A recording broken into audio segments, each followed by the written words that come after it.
Hello, and welcome to this very special April Fool's Day episode of What Will I Be When I Grow Up?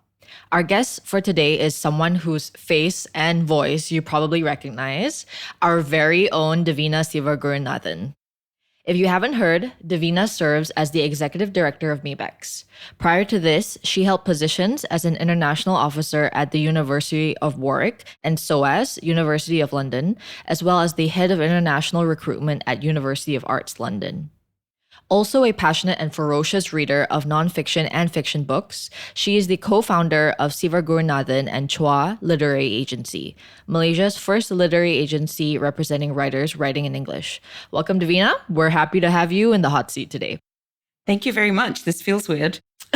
Right? Yes.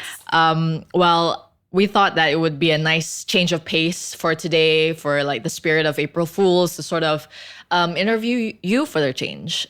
So I guess my first question is, how does it feel to be the guest as opposed to the host? It's kind of weird. I don't think I ever thought I would be on the other side. And I feel like occasionally I get asked to, sort of answer questions about things within the HE space. I get asked to be on panels and stuff, but this feels like a bit close to home. Yeah, I know. It's like someone else has taken over your home. Yes. And yes. commandeered it. Yes. But I feel if anyone can do it, it's you, Cass. Oh, thanks. Yes. I hope to live up to your host duties. So I guess we can start. I gave people a little bit of background, but I think now it's time to get deep. So for those who may not know your story, can you tell us a little bit about your childhood? Where do you grow up and what were some of your childhood influences? So I grew up in a very small town called Port Dickson. And I would say it was a pretty idyllic childhood. We spent the first couple of years of me when I was a kid living with my grandmother. And my grandmother had a wonderful house with lots of land around. And she had gardens. And there was a lot of running around and playing with my cousins. And I would say my cousins were quite influential in terms of what I aspired to, because they were all fairly... They were older than you? Yeah, okay. Older than me. So I very much looked up to them. So there was a lot of listening to them listen to Michael Jackson and trying to fit in and be cool. And then when I was 5, we moved into what is now our family home. And again, it was very, my parents are quite quirky people. They made this random choice to buy a plot of land and build a house in what was effectively jungle. Oh, wow. So we had a lot of wildlife encounters when we were growing up. A lot of snakes and iguanas and bats and other things. But also there were lots of other people that were slowly building houses around us. So it became quite a young neighborhood. Lots of kids my age, maybe a little bit older. So there was a lot of running around, playing. 4 o'clock, everybody would turun padang and we would hang out and do stuff. My parents were also very, I look back now and realize how unusual they were for their time. Very go and do what you want to do with your life. Interesting. Pursue whatever you want to pursue. And despite them not being as wealthy, they were both school teachers. So anyone who's a school teacher will know that you don't get rich being a school teacher. They really put in a lot of time, effort, energy, and money into making sure that both my sister and I had access to a lot of things. So the reading started young. We read a lot, but I was also really into sports. So I always loved sports. And my mom was so encouraging in getting me tennis lessons. My dad signed me up for swimming lessons. I wasn't very good at any of it, but it was there and I could do it. No, I really wasn't. I was always very mediocre. You could to experiment. I was very mediocre at sports, but I loved it. It gave me a sense of I don't know, there's something about doing sports that always was very enjoyable for me and remains a big part of my life now. I School was okay. I wasn't one of those people who loved school. I think a big part of that was that my parents were teachers in my school, which sometimes made it a little bit awkward. Mom, Primary or secondary? Both. So mom was a teacher in my primary school and dad was a teacher in my secondary school. What were they teaching? So mom taught like standard one. So standard one, you pretty much teach everything, but mainly English, pendidikan moral.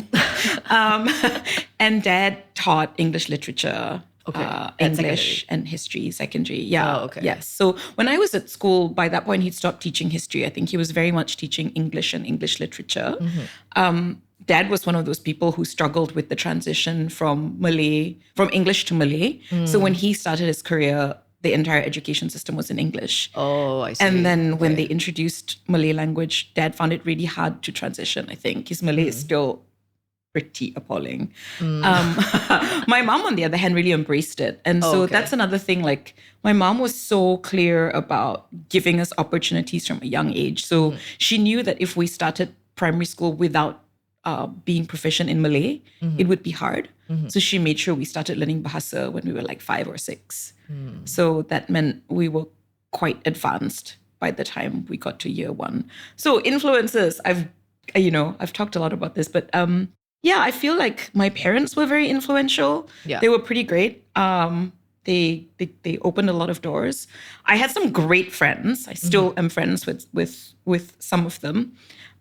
We did a lot of fun things, a lot of running around, dashing about, playing. And then I suppose we got older, a bit more naughty stuff. Like what? I don't know. Should I say stealing this? No, fruits? Stealing I don't fruits. know. Like setting a python on your neighbor or something? No, I suppose like more cheeky things. I think one of my favorite stories is how me and my friend Esther threw ourselves a birthday party. Okay. We were so naughty. We put some money together. Because it was PD, there were all these like bungalows that you could hire. So we hired a bungalow without... At what age? Like 16. Oh my God. Without telling our parents and threw a party. And the only reason my parents found out was because one of the stupid kids who was attending my dad's class said, "Oh, Mr. Siva, your daughter's birthday party tonight." And my dad goes, "Sorry, what?" But yeah. Wow. So, it wasn't all like being studious. Oh yeah, it was quite cheeky. Sure. Quite cheeky. I always think my teachers didn't like me very much because I answered back a lot, had a lot of questions, wouldn't do something just cause. Yeah. Yeah. Okay. Well, another thing I was curious about was, you host pretty much every episode of this podcast. You ask other people about their childhood. I guess now that we know a little bit about your own childhood, what is it about that stage of our life that you think shapes us so deeply, that kind of creates that foundation so that we can then go on with the rest of our lives? It's origin stories, right? Because I think that how life is when you're young and the people around you can really influence you. And I don't think it sets you up for life. Like, obviously you can change the path that you pursue. You can think about things differently. But I do think there's something about how you're raised, the people around you, the opportunities that you have that then allow you to think bigly, as Donald Trump would say. Am I quoting Donald Trump? Oh my goodness. Oh my God. Make it stop. No, but I think it's that there's that space, that if you think back, and like literally every single guest I've spoken to, I don't know whether they would come on this podcast and say, I had a terrible life, it was awful, and then now I'm here. Most talk of like opportunity, of struggle too, but how all those things in those early formative years shaped their lives and gave them a sense of what is valuable to them. Right. Yeah. And it's important to learn the individual story because each person's experience is so specific, and it's difficult to then like say, oh, if you came from this part of the world, then your experience is such, or like, if you come from this background, this is how your outcome's going to be. So I think what the podcast does well is showcase the different like plethora of stories and options available. I will say this though, the line that you can draw through all of the guests. And certainly I feel this quite strongly is that all of us had opportunity and came from socioeconomic backgrounds that were not terrible. Like we were not super rich or anything like that, but we had opportunity. Yeah. And so I always feel like when people say, oh, such and such person, so successful, have done so well for themselves, always think about the origin story. Like, are they successful because... Nepo baby? Yeah. I mean, that's a fair question. And we have a fair few here in our glorious nation of Malaysia.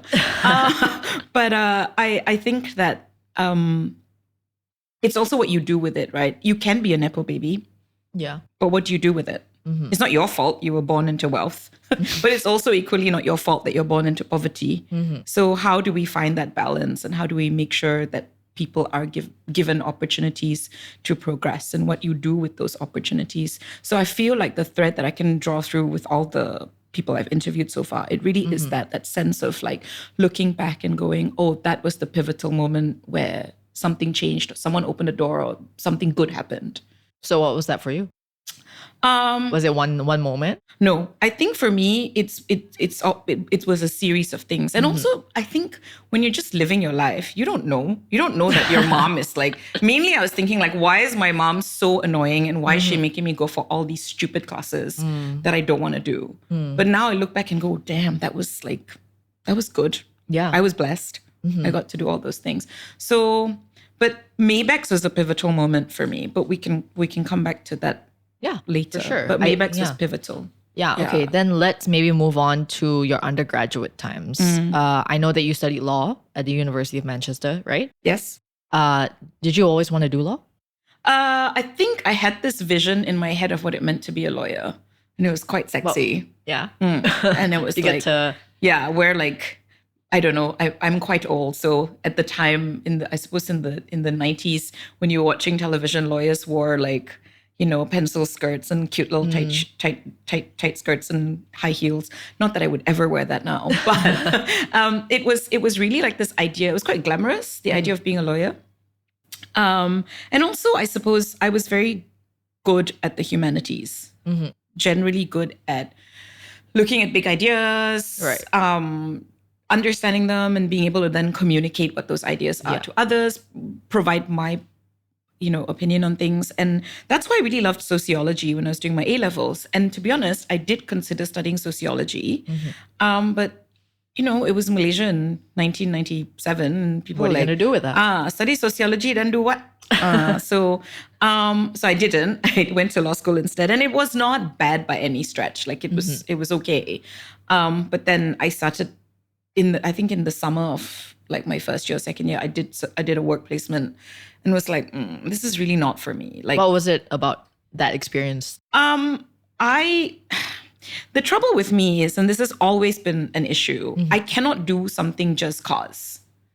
Understood. Right? Yeah. I need to be motivated. Like I watched my friends when I was in my 20s, people who worked in corporate jobs, right? Pulling in all these long hours. I'm like, who are you doing this for? Like, the money lah. I mean, sure, like money is nice. How do you know you have money? Look at your skin. Skin is the giveaway, guys. Good skin. That's how you know. Is it the sleep? No, it's the expensive products. Really? But I feel like if you don't get sleep, everything else just doesn't work. Yeah, the sleep helps for sure. Yeah. But the good face products. No, but I think that when I was doing my work placements, just found the work not that inspiring. It's also like a lot of attention to detail, and that is literally my worst. I can't. Like, I'm not interested. I genuinely feel like I'm a big picture person. I can't sit there looking at contracts. Like even now for my job, obviously I do have to look at contracts and things. Yeah. Have like trauma related. Or like, oh God, I have to look at a contract. Oh no. But yeah, it was clear to me after my first year that I didn't really want to be a lawyer. I did want to do the right thing by my parents and do the bar, and I applied. But then when it came to it, I just was like, guys, I don't want to do this.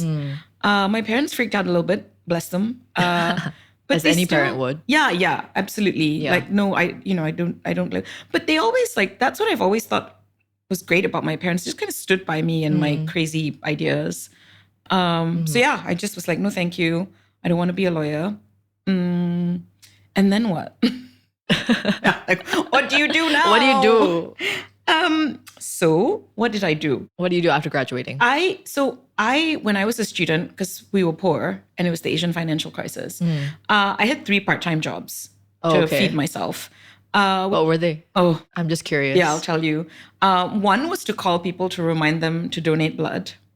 Oh, okay. For the National Blood Service. Be like, hello, my you name get paid is... for that? Oh, Okay. yes, because people forget to donate blood. Okay, that was one job. Another job was selling water filters. Calling people up and selling water filters. I was quite good at it. Oh, really? Yeah, because I needed the money, so I was like, buy the water filter. No, not in that term, but it was quite good. I used to get good commission from selling water filters. And then the third job was actually at my university's student recruitment office. Okay. So I did any number of things from answer the phones, do like student ambassador type work, taking people on tours of campus.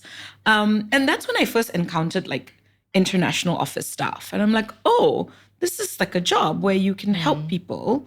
And education is a nice space to be in. It was clear to me that it wasn't something that, it was something I could get behind, that I was passionate about. Which is completely different from law. Yeah, because it felt like this is something that transformed my life, like education. My parents work in education, and I always thought I would never work in education because my parents work in education. Anyway, never mind. And so, yeah, then I was like, this is an area that I can pursue that allows me to use the skills that I have, the things I'm good at. I would argue that I'm a reasonable communicator. Yeah. So, those kinds of things. I see. Yeah. Okay. So when I came back to Malaysia, because that was the issue, I did want to stay on in the UK, but I didn't know what I wanted to do. Okay. So when I came back to Malaysia, I was looking for a bunch of jobs. You were looking at education? I looked in all sorts of things, but I was really hoping to get something in education. I remember going for an interview with the Malayan Law Journal. A bunch of people were like, work for Maxis lah. I was like, do I want to work for Maxis? I don't know.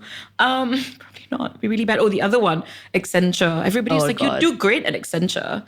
I mean, no, because I'm lazy and I'm not going to work for someone else for 12 hours a day. You'll get 6 solid hours out of me, So then I saw a job in the newspaper because it was the early noughties, and it was for a job as a counselor at MABECS. Wow. And I applied. I didn't hear from them for ages after the interview. And I was like, oh no. I thought my interview went terribly. Who do you interview with? I interviewed with a lady called Shan, who was the executive director at the time. Okay. And Mr. Prabhakar, who was one of the founding, partners of MABECS, along with David and Carmen. And they very much employed a good cop, bad cop strategy. Oh. With Shan being the good cop and Mr. Prabhakar being the bad cop. And I was just I felt a little blindsided by it. But then, a couple weeks later, they called me and said I got the job. Oh, wow. And that was it, really. I started as a counselor at MABECS in 2001. Okay. And how long were you there? I worked at MABECS for 4 years until 2005. And then I don't know why I thought this, because I would be terrible at this. I thought I wanted to work in, as a humanitarian worker, like an aid agency, NGO type person. Okay. Still had delusions of grandeur that I wanted to save the world. That's so specific. Where did that come from? Because again, there was this kind of push-pull factor, right? I thought if I become a lawyer, then I'd be a human rights lawyer. There was some people some friends that I knew were working for the UN Human Rights Commission here, and they were sending me jobs, and I was like, I don't know what to do. Maybe this is what I will do. Maybe I will be a humanitarian worker. But okay, I would just now in retrospect, I would have been terrible. So I went back to uni. And I did a master's in social work. Right? No, No. International political economy. So that's wow. the politics of economics, like Okay. how the two Okay. kind of work Gotcha. together. And then I actually did apply for a bunch of jobs with aid agencies, etc. But I didn't get any of them because I just didn't have the experience. I see. And I guess to go back a little bit, but why did you decide to pursue the master's? What made you think this is the way forward at that point? Yeah, because I felt like I didn't really want to continue working as a counselor. I wasn't really sure where I could progress within MABECS, right? Because I don't know if you've picked up on this yet. I'm quite an ambitious person. And I just wasn't really sure where I could move within the company because the company was quite small at the time. How many? I don't know, maybe like 10. Wow. Yeah. Like a third of what it is now. Yeah. So like when we had our Christmas party on, when was it? 2 days ago. I remember walking into the room thinking, wow, okay, we have to have 2 tables. Yeah. 2 like big, long tables. And not even all our staff were there. Yeah, right? Yeah. So yeah, it was a small organization and I wasn't really sure where I could go within the organization. I just felt like I needed to go out and explore and do more things in the world, whatever that meant, right? Like as much as I thought I wanted to be a humanitarian aid worker. But you wanted to go back to the UK to do that. I did. I wanted to leave Malaysia. Okay. That is the bottom line at that point. In my early 20s, I really disliked living in Malaysia. I felt like as a non-Nepo baby, or Nepo baby, I just felt like I could see, it's fascinating because I could see all the people I went to school with, especially the friends from college and stuff. Like, it felt like they were all light years ahead of me in terms of their careers. Right. And so much of it was to do with connections and who they knew. And yeah. Yeah. And the scene was just a little unpalatable to me at the time. I see. Okay. Yeah, I think it's the same for me because I'm also at that stage of your life where a lot of my friends are, either in the UK or like elsewhere, and they're seemingly doing fine. And I think now maybe it's a bit different because of social media. Do you agree? You mean life seems better on social media, or you have more access to information? That sort of like that feeling of like this person is ahead of me has become exaggerated because of social media. Oh, quite possibly. For sure. Because like I feel that for me, I was benchmarking against people that I could see in front of me, like friends, right? Yeah. So not like randos. It was always no, but like on social media, there's a lot of randos, exactly, like people that you have no idea who they are, and they're presenting this narrative that you think looks amazing. It was definitely just like friends that I knew, acquaintances, and it just felt like Malaysia was not the place to be at the time. Which is also fine, right? No, like if that's what you want. 100%. Yeah. I think that we all have choices that we can make. And if we're fortunate enough to be able to make those choices, it's amazing. And we're already like blessed that we can say, okay, I don't like this, so I think I'm going to go. I'm going to go somewhere else and do something else. Not everybody has that option. Yeah, that's very true. I do want to talk a little bit about your relationship to MABECS in a bit more detail. You did touch on it, but you mentioned that you started working as a counselor, working with our co-founders, Mr. David Gard and Mrs. Carmen Gard. Now you're obviously executive director. Can you describe your journey with MABECS? What does MABECS mean to you? So remember I said earlier, like when you think of pivotal moments in your life. So getting that job as a counselor at MABECS, I can look back at it now and go, okay, that was a pivotal moment. That was an important moment. And I obviously didn't think it at the time. It was a job.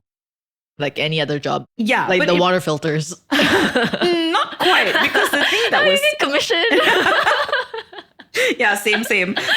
No, I feel like at MABECS, it was instantly quite,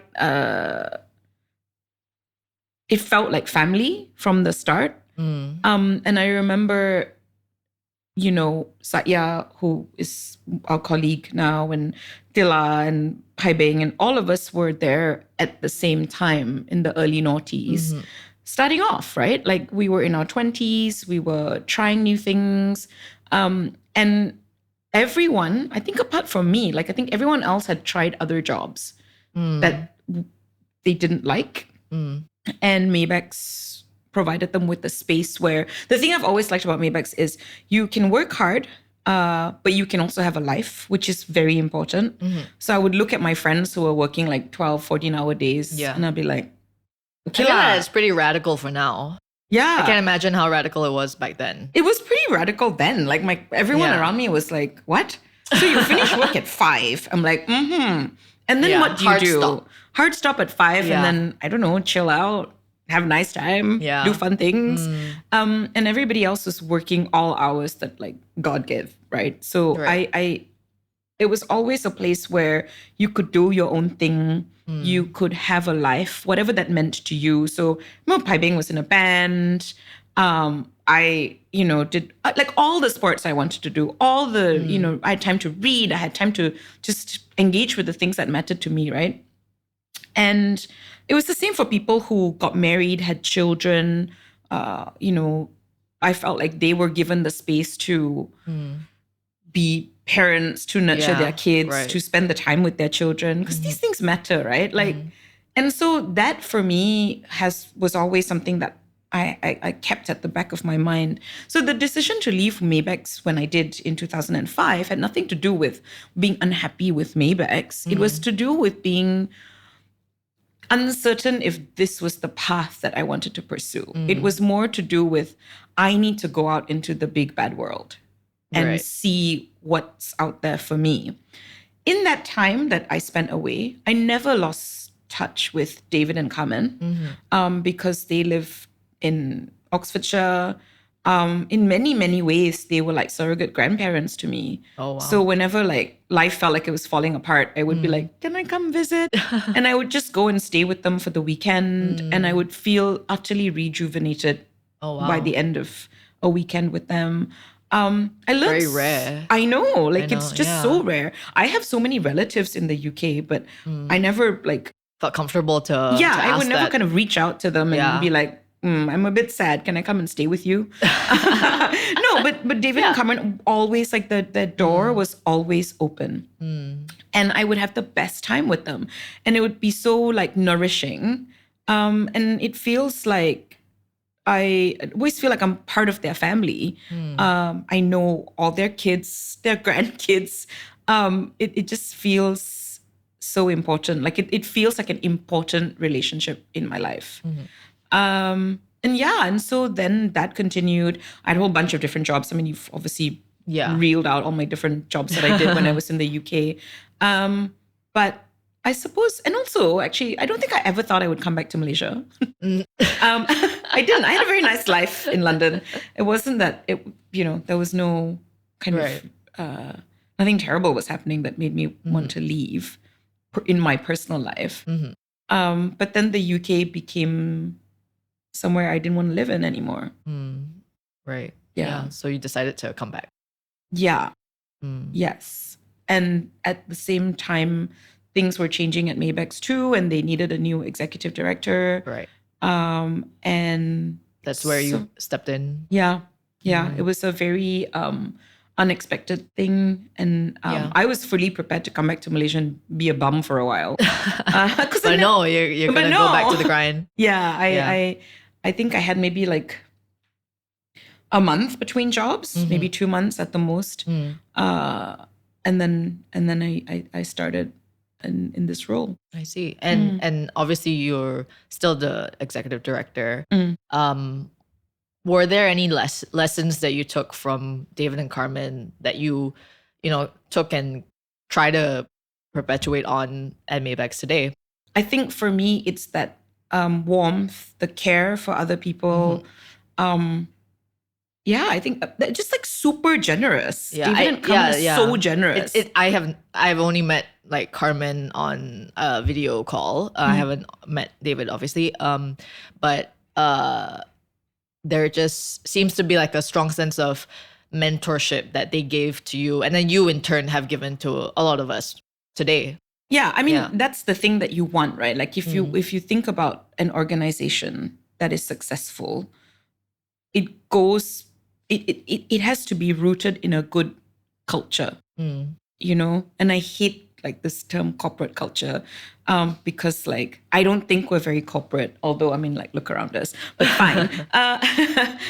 What? You tell us. No, I don't I mean, know. yeah. Yeah. No, but it's about creating a solid culture, right? Like a place where people feel safe. Yeah. People feel like they can be themselves. I don't know, supporting people through difficulties, because life is full of difficulties.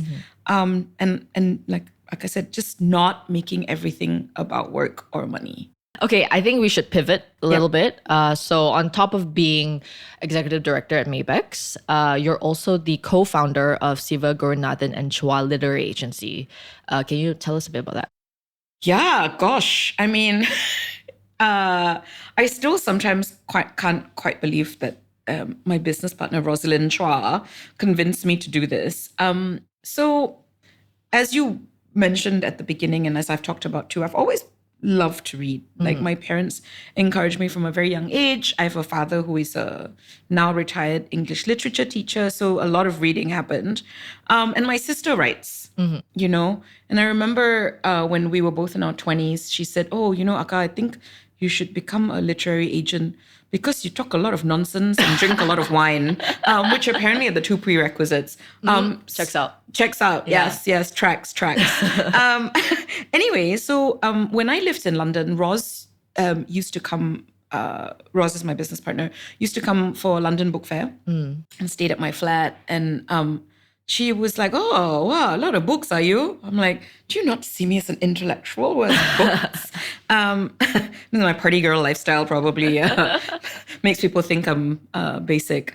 I am quite basic, but I also do like to read. And so, yeah, during COVID, and I think that in the years leading up to when COVID kicked off, Roz and I had talked about it a little bit and talked about the lack of support for Malaysian writers, and how unless you're living in like, you know, an Anglophone country like the UK or the US, it was really difficult to get access to publishers. Yeah.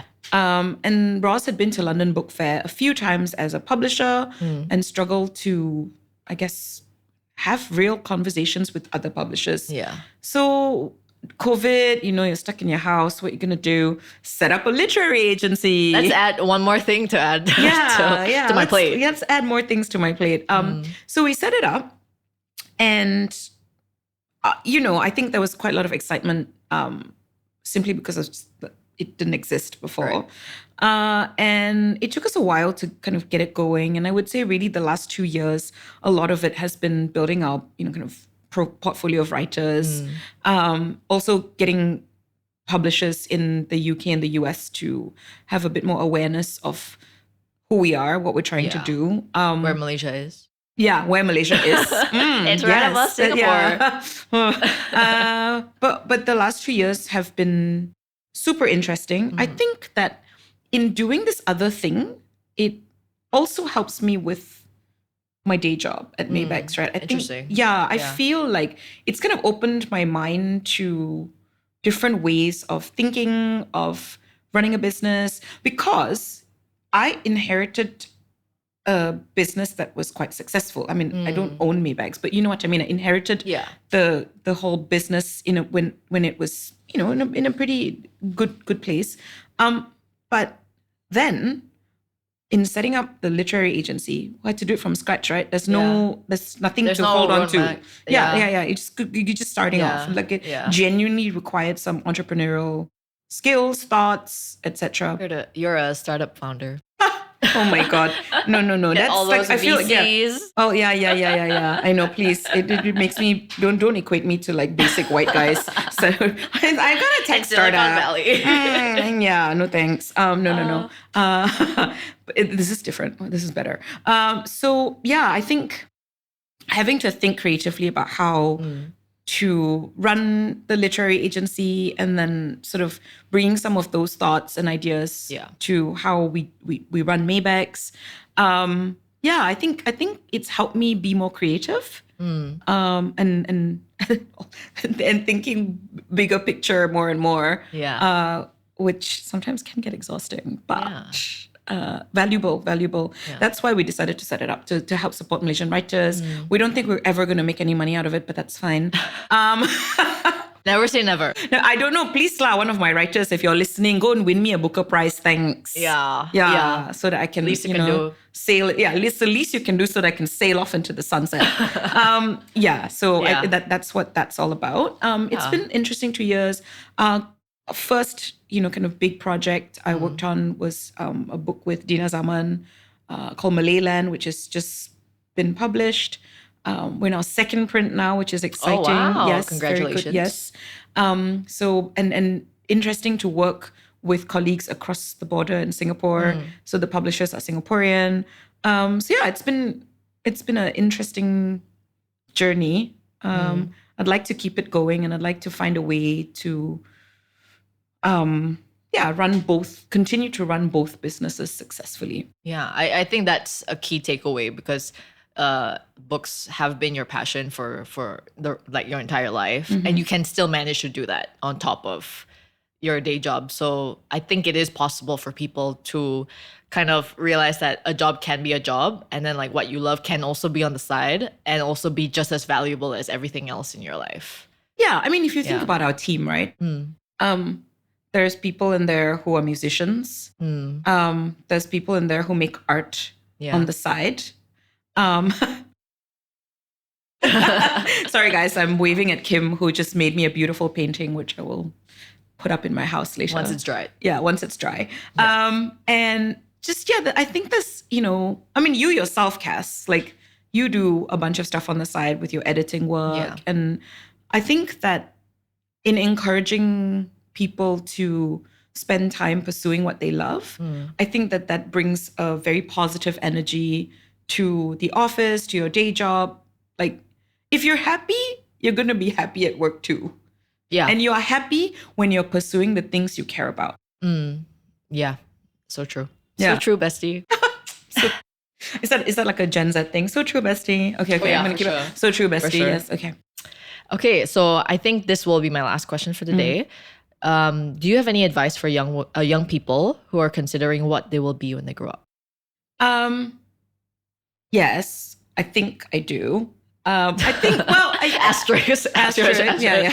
No, I think that for me, when I was younger, nobody told me that life wasn't going to be linear. And this comes up a lot in my podcast interviews. It's just a conversation that never happens with young people.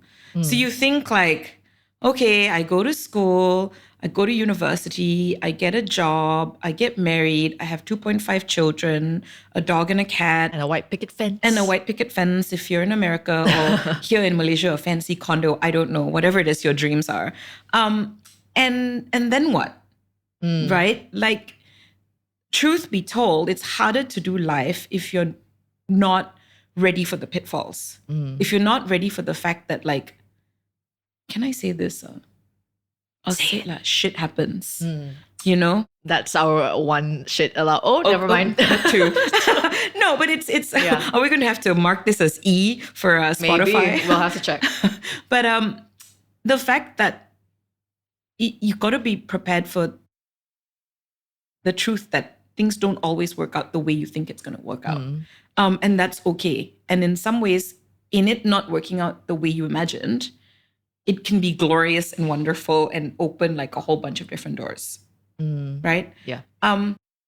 Whatever you pursue at university, great. Pursue something you care about. But it also doesn't necessarily have to mean like that's where you end up. That's where you land. Because truthfully, like, did I think I was going to be sitting here doing podcasts? No. Did I think I was going to have a literary agency? Oh my God, no. It never even occurred to me that was a job. But also, it didn't even occur to me that working in the student recruitment and higher education space was a job. So yeah, I don't know. What's my advice? Just Chill. just chill. Just chill, bro. Like it's fine. Yeah. It will happen when it happens, but don't be lazy lah. Always be willing and open to things. And do the things you care about. Yeah. Yeah. And also if it's not fun, don't do it.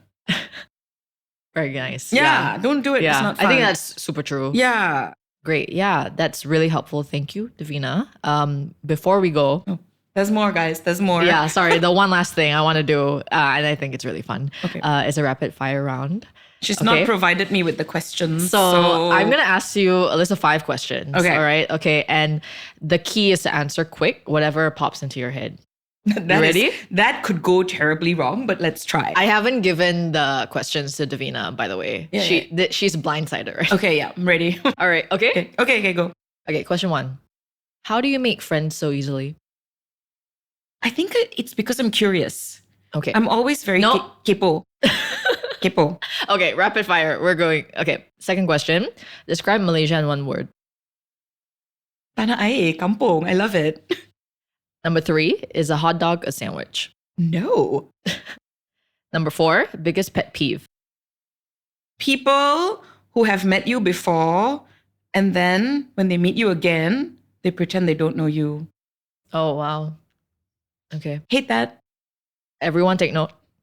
Okay, question 5. What's one bucket list item you want to check off in 2025? I don't know that I have bucket list, but next year, I hope to spend some time in the sub-Saharan African continent. So I have this grand plan to go on safari, preferably in Botswana, and then to see the sand dunes in Namibia. Wow, so bougie. Wow. Exciting. All right. Those are all my questions. Thank you so much, Devina, for appearing on your own podcast. It's not mine. It's MABECS's podcast. It's yours. So it's Okay. very good that other people are doing interviews. I'm pleased. to do this. She was forced to do it. No, I'm just kidding. I'm just kidding. thank you, guys. All right. Thank you.